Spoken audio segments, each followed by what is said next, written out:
बिस्मिल्लाहिर्रहमानिर्रहीम, अस्सलाम वालेकुम। मैं हुसैन इकबाल हूँ, आप मेरा यूट्यूब चैनल देख रहे हैं। तो जनाब, छुट्टी का दिन, इतवार का दिन, और उस दिन के अंदर भी जो फ़ोन हैं वो खड़क गए हैं और हुकूमत जो है वो इस कदर बेचैन है इन्हीं तरमीम के लिए कि इतवार के दिन भी उनके अंदर सुकून नहीं है और राब्ते पे राब्ते किए जा रहे हैं, ट्वीट्स पे ट्वीट्स किए जा रहे हैं। और जो आइनी तरमीम वाला मामला है वो लगता यूं है कि हुकूमत को पता है कि इसके बगैर हमारा सर्वाइवल नहीं है, इसलिए उस पर दिन रात वो जिस तरह शहबाज शरीफ साहब कहते हैं ना, शुबाना रोज मेहनत की जा रही है, तो वो मेहनत नजर आ रही है। अब बात करें सबसे पहले कि एक तो सवाल ये उठता है कि क्या नंबर गेम हुकूमत के पास पूरी है या नहीं है। इसमें कुछ लोगों ने सवाल भी पूछा और उन्होंने ये कहा कि जनाब, क्या पाकिस्तान तहरीक इंसाफ के रहनुमा जो हैं वो उठाए भी जा रहे हैं, या उनको पाकिस्तान तहरीक इंसाफ के रहनुमा पूरे हैं या नहीं है, या उनका साथ देंगे या नहीं देंगे। क्योंकि जब से काजी फायज ईसा साहब ने आर्टिकल 63A का जो तशरीह की, फैसला सुनाया, उसके बाद से एक तो ये कि आपको तब भी बताया था कि काजी साहब ने रास्ते खोल दिए हैं कि आप मजबूर कर सकें, आप एमएनएस को, एमपीएस के ऊपर प्रेशर बिल्ड करें, उनको ब्लैकमेल करें, उनको उठाएं, धमकाएं, पैसे दें, हॉर्स ट्रेडिंग वाले मामला हों, और उसके बाद जो है आप अपनी मर्जी का वोट डलवा लें। ये काजी फायज ईसा साहब ने फैसला दे दिया वैसे 63A पे। अब ये फैसला हो गया, उसके बाद पाकिस्तान तहरीक इंसाफ के लिए अपने अरकान को संभाल के रखना जो है वो बड़ा मुश्किल है। लेकिन 63A के फैसले के बाद भी पाकिस्तान तहरीक इंसाफ की जानिब से मुसलसल ये बात की जा रही है कि हमारे जो अरकान असम्बली हैं, अरकान पार्लियामेंट हैं, वो हमारे साथ जो है वो राब्ते में भी हैं और वो पार्टी के साथ खड़े हैं।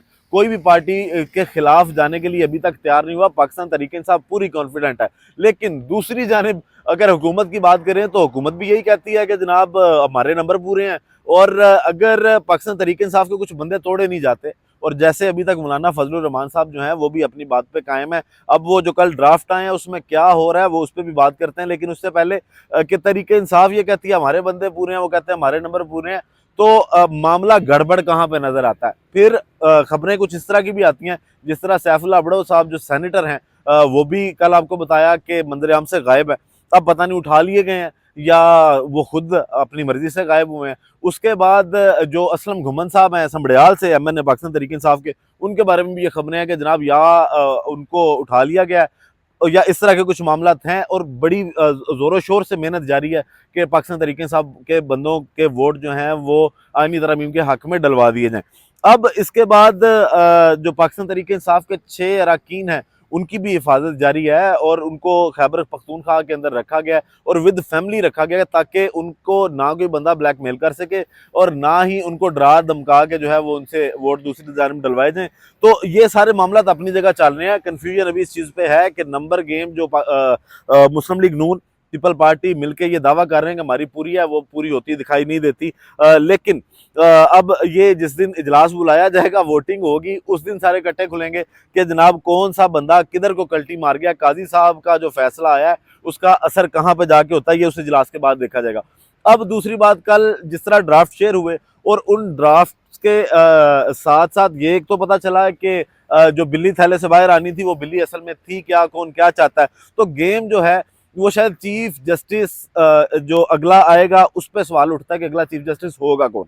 अब सबसे पहली बात ये कि आज भी खबरें इस तरह की भी चलवाई गई और कुछ अखबारों में भी ये खबरें लगी कि चीफ जस्टिस जो अगले होंगे उनकी हल्फ बर्दारी की तकरीब जो है वो 25 अक्टूबर को ऐवान सदर के अंदर होगी। लेकिन सवाल ये उठता है कि चीफ जस्टिस होगा कौन, क्योंकि जो अगर पाकिस्तान मुस्लिम लीग नून का मसवदा देखा जाए, एक तो आपको उसमें बताया कि इलेक्शन कमीशन जो है वो उसको ताहयात शायद नौकरी दे दी गई है नून लीग की जानिब से। नून लीग ये चाहती है कि उनको ताहयात नौकरी दी जाए।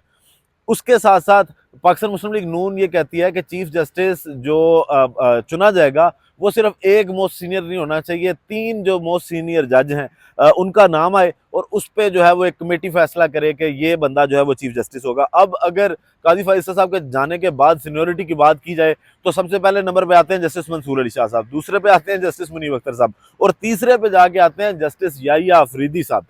इसका मतलब ये है, मंसूर अली शाह साहब के साथ आप पंगा ले चुके हैं, पाकिस्तान पीपल पार्टी भी ले चुकी है, पाकिस्तान मुस्लिम लीग नून भी ले चुकी है।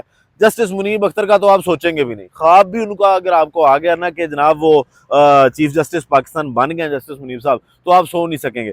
उसके बाद जो बचते हैं वो जस्टिस याहिया अफरीदी साहब हैं।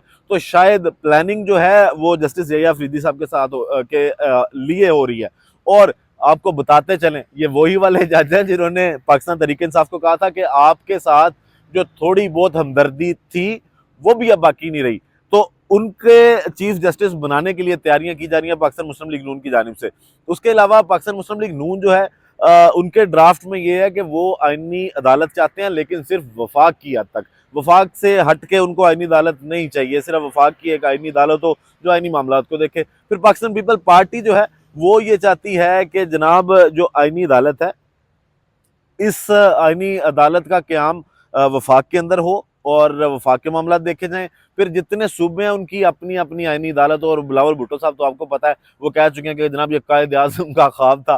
कि शुक्र है बिलावल भुट्टो साहब ने ये नहीं कहा कि सिंध में जो मोनजोदड़ो के वो सारे खंडरात हैं उनके अंदर से वो एक कोई स्लैब निकली है या एक फट्टा निकला है, उसके ऊपर भी आईनी अदालत का नाम लिखा हुआ है और वो पता नहीं 14 साल 400 साल या 800 साल या 1000 साल पुरानी है। तो बिलावल भुट्टो साहब को पता नहीं किसने ये बात की है कि कायद आज़म का ख्वाब है। बिलावल भुट्टो साहब ने आगे आके जनाब वो ये बात कर दी। और फवाद चौधरी साहब ने भी यही कहा कि बिलावल भुट्टो को रियलिटी का पता ही नहीं है, उनको कोई बंदा कुछ कहता है वो आगे से आगे शुरू कर देते हैं।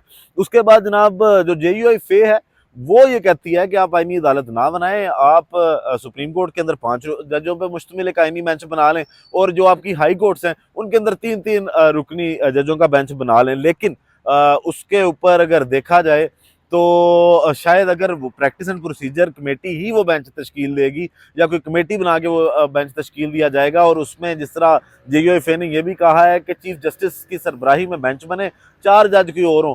मंसूर शाह साहब जो हैं अगर वो बेंच तश्कील देंगे या वो कमेटी बेंच तश्कील देगी जिसमें काजी फायज़ साहब के बाद जो 3 सीनियर जजेस हैं उसमें भी अगर मैक्सिमम भी फैसला आएगा तो 2-1 का ही आएगा।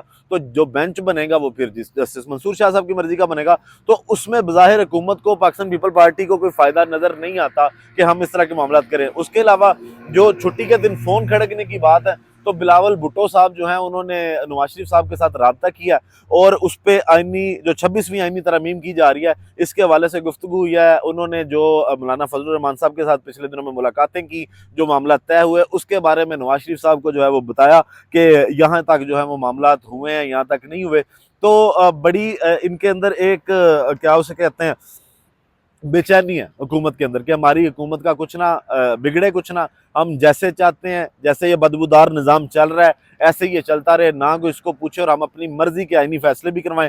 तो ये सारी चीज़ें जो हैं वो एक तरफ चल रही हैं। दूसरी जानिब मौलाना फजलुर रहमान से भी आपको बताया जैसे केसर कैसर साहब का रब्ता हुआ है, एक तो उसमें एहतजाज के हवाले से गुफ्तगू हुई, उसके साथ आईनी तरामीम पे और जो कमेटियाँ इनकी मुलाकात करती हैं वो दोबारा बैठेंगी भी और फिर जो है वो फाइनल चीज़ों को किया जाएगा, फाइनलाइज किया जाएगा। एक चीज़ तो ये कि अब 17 तक तो पाकिस्तान तहरीक इंसाफ और JUI फे ने कहा कि हम मिल के बैठ के इस पर बात करेंगे। तो इसका यही मतलब है कि मामला जो हैं वो शायद 18-19 के बाद राउंड अबाउट के 25 अक्टूबर तक जो है वो ये इजलास बुलाने की कोशिश की जाए और तब जो है वो इस तरह की गेम डाली जाए। और इससे नज़र ये आता है कि फिलहाल तो काजी फायज़ साहब की गेम जो है वो ओवर है।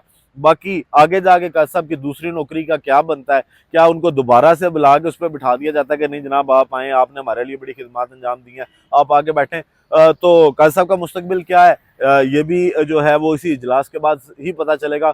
और क्या ये डेडलॉक ख़त्म होता है या मौलाना फजलुर रहमान साहब की तजावीज़ पे गौर किया जाता है या हुकूमत जो है वो सिर्फ अपनी जो ढिठाई है उसी पे रहेगी। वीडियो का ख़त्म करते हैं इसी दुआ के साथ कि अल्लाह ताला पाकिस्तान पर रहमत नाज़िल करे। पाकिस्तान जिंदाबाद।